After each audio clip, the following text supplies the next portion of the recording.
Well, good morning, Heather. It's such a delight to celebrate this day with you, and what an accomplishment to bring this beautiful book of yours, Trusting Resilience, to the world. And I know this has been quite a journey for you. For those of you who have not yet met Heather, Heather is a dedicated decades to restoring of her life to restoring the physical and emotional landscapes of wellness, having practiced as both a licensed acupuncturist and a functional medicine practitioner, among many other qualifications. In this book, her compelling first book, Trusting Resilience, Schizophrenia, Family, and the Journey to Love, shares the story of her harrowing relationship with her schizophrenic mother and the heart-wrenching commitment they both made despite the odds to love that love will win. Now that's an accomplishment, and not very many do. So congratulations. How are you feeling about this day? Thank you. Super happy to finally be at this point. My book has really been about 10 years in the making. Um, it's an emotional day for me. It really does feel like I'm birthing something. So yeah, it feels really great. I feel very supported, and I feel like this project is very loved and very well received already. So yeah, I'm looking forward to next steps in the summer and seeing where it goes. Beautiful. You know, this conversation that we're about to have is not a typical conversation, but it's incredibly meaningful. And today we're talking about a deeply personal subject for you. It's about family, it's about mental illness, it's about loss, and what this really means to you to be able to walk this journey. Heather, we're honored you're here and honored for the work that you are bringing to our world. How are you feeling today, knowing this book is out in the world? It's released to the universe, and here we are. How are you feeling about that? Very excited.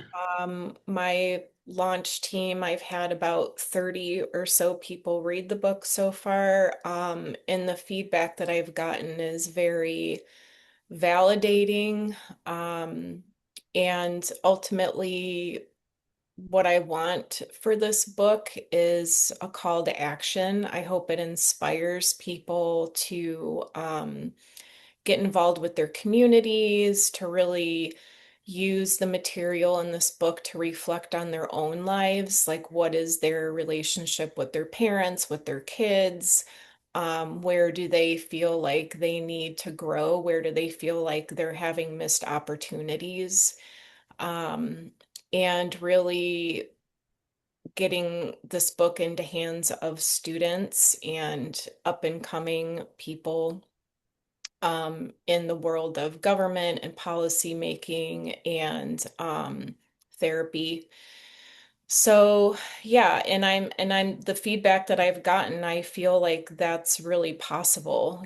Before it's like, okay, I have this book and I have this dream, but it's very ephemeral, and now it's all very real and it's happening. Um, and I feel very encouraged by all of it. That's beautiful, beautiful. Could you kind of take us back to that 10 years ago and what it was that made you realize that you needed to write this book? So I had no intention of writing a book. I was sitting with my friend Paul in an Indian restaurant in Berkeley, California, just sharing a meal, and I was recounting like the play-by-play of everything that had happened. It was at the tail end of the estate getting resolved, and I think mom was maybe in the hospital at that point, but anyway, he was just sitting there listening to me, and his mouth was open, and he was like, "Oh my God, you cannot make this shit up. Like everything that you've been through, it's just crazy. Um, it should be made into a movie." That was his first thing. He's like, "I would totally watch this. This would be an amazing movie." But he said at the very least you should just write it down and make a book. So I did. I wrote the whole thing in a weekend. It took about 3 days. It was a rough copy, but everything was so fresh in my mind that it was really easy to just sit down and write it all. So that's how it got started. Were there ever, was there ever a time as you wrote this book that you felt like, maybe I should not include that? Oh yeah. Right. There's a lot of things about my personal struggle and journey. That I used to have a lot of shame about, but I don't because that's just what I went through.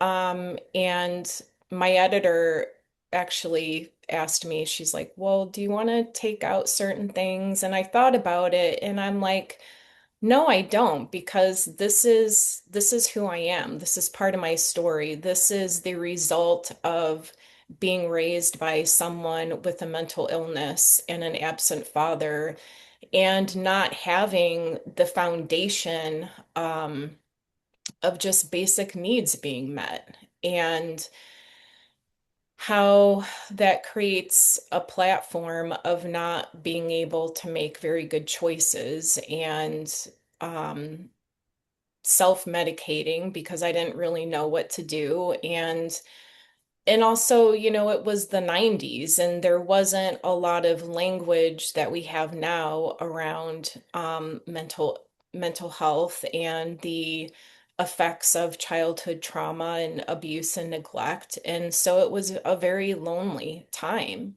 Hmm. It's different now, thankfully, but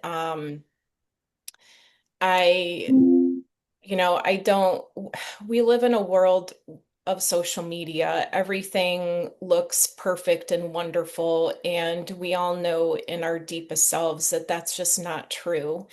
And so I want to bring authenticity and realness and truth to help people not feel so alone if they've experienced certain things or not feel ashamed because we've all done things that,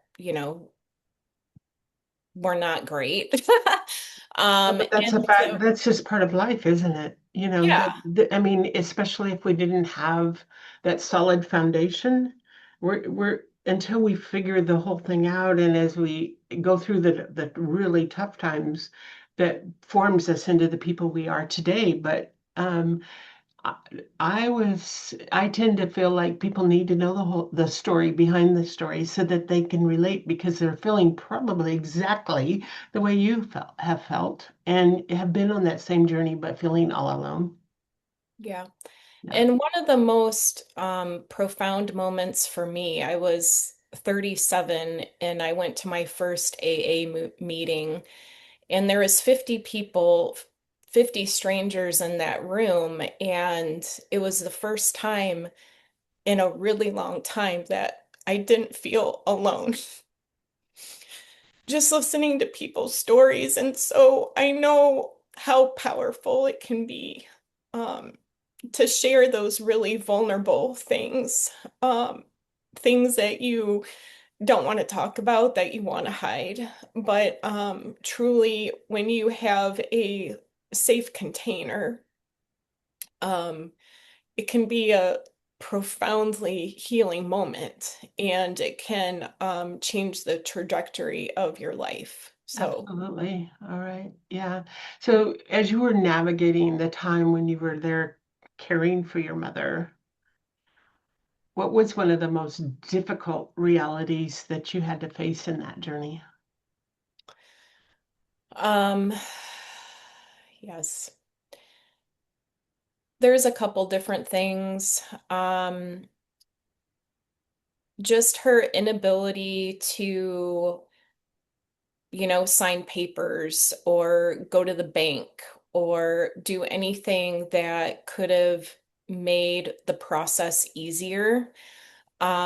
She didn't want to, wasn't capable, so I had to always find ways to go around her to get stuff done. So that was incredibly hard. And And also the cognitive dissonance that comes with being around someone with mental illness because they're not always, having an episode. Like a lot of times they seem perfectly normal, Right. but they'll get triggered or something will happen and they're off in their own world. And so it's hard because um there's never stability. You're always kind of waiting for like the next shoe to drop. Um And and it's also so confusing, isn't it? yeah, and it was like, oh, I had moments that I talked about in the book, like, oh, mom's doing really well. Like, my body and my nervous system would start to relax. And then, a week later or something would happen where I would be back to square one again, like, oh, yeah, mom's not well. And um, having to navigate all of that is just really hard So in myself. but part of that whole story during that time is that you also lost your father. Yeah. Yeah. So you were navigating with kind of an for any one person just dealing with a family member that was um, had mental illness, and you trying to figure out how to care for her, and then having the loss as well. I'm sure it was like a real double whammy for you to, how do I make this all happen, and how do I take care of myself, let alone take care of my mom, and all the other things that went with that, because there's, like you said, for a very long time, there's a stigma that goes along with that too. Yeah, the grief, I kind of had to compartmentalize everything. Um, it's like, okay, dad died. Um, I had a few moments where I felt like I was able to grieve, but then as soon as I got the news at the attorney's office that everything defaulted to her, there's just something in myself that said, okay, I can't grieve right now. I have to put this to the side. And the first priority is settling the estate and figuring out what I'm doing with mom. Um, and I think that's part of resilience too, is knowing like you can kind of only deal with one thing at a time. And you have to have priorities so that you don't go into complete overwhelm or breakdown, which I did a couple of times. So it's really deciphering for yourself, like, what am I capable of doing right now? What is realistic? And just slowly chipping away at those things every day. It's been quite a healing process for you. Mhm. So, how did you come up with the title of your book, Trusting Resilience? Well, it wasn't the original title. The original title my editor came up with, and I was actually on vacation with my boyfriend for his birthday, and my intuition said, you should check on that title. So I did, and someone else had already had that title, and so I sat in this little cabin and I meditated for half a day and just really felt into what the book was really about. And yeah, it just kind of came to me, trusting resilience. It was more of like a higher power moment. And it shows a lot more strength, really, doesn't it? And has the word resilience, has it become richer in meaning to you since you've walked this path? And you named your book this, but did it, trusting resilience, it was from a higher power, but the word resilience within itself, has that changed in your perspective and your growth as you've walked this journey? Yeah, I mean, to me, it's really about always bringing your presence and just showing up no matter what. Um, and doing the hard things. Like we live in a society where I feel like um we don't really know how to do hard things anymore, or we want everything to be easy. Um, and so my life has been extremely difficult most of my time here, and so I don't know that it'll ever be different, but how do I have a quality of life within the hard things? And I think that was my biggest lesson through this journey. And of like, okay, I've been dealt a really hard hand, but how do I get into the inner resources that no ma matter what is happening to me, that I can show up in a calm and present and loving way, or a way that's authentic to me, that's not born out of a reaction to whatever is happening in front of me. So it's like it's that inner fortitude. It's that really deep relationship with yourself, not the ego, but like that deepest, most divine part of you, and nourishing that every day. So, You know that it's with a lot of deep admiration for you that you brought this, you're bringing this book to the world, that you're serving the world in the way that you are. And I know you have what courses, you have classes that you're teaching. Could you describe who this book is for, and then how you're serving in our world through what you're offering? so I have one retreat that will be geared towards professionals, and it's really about how to navigate like burnout and have boundaries. But everything that I offer is for anyone really who wants to grow and expand, who's maybe noticing, wow, the quality of my life is really not super great, and I don't feel like my circumstances are going to change. But how do I have a fulfilling life within that? Um, You do have some really cool things that you've pulled together because um, you've walked this journey and you've allowed yourself to learn, and you have a heart for people. So that's why you're offering the things that you're offering to help see others to see a way through. yeah. And that is one of the best, beautiful, most beautiful things. So if somebody is to pick up a copy of your book and read it, and they haven't heard from you or heard about you before, they come across, it's a striking cover, it's beautiful. The book itself is incredibly well done. What would you hope that they walked away with?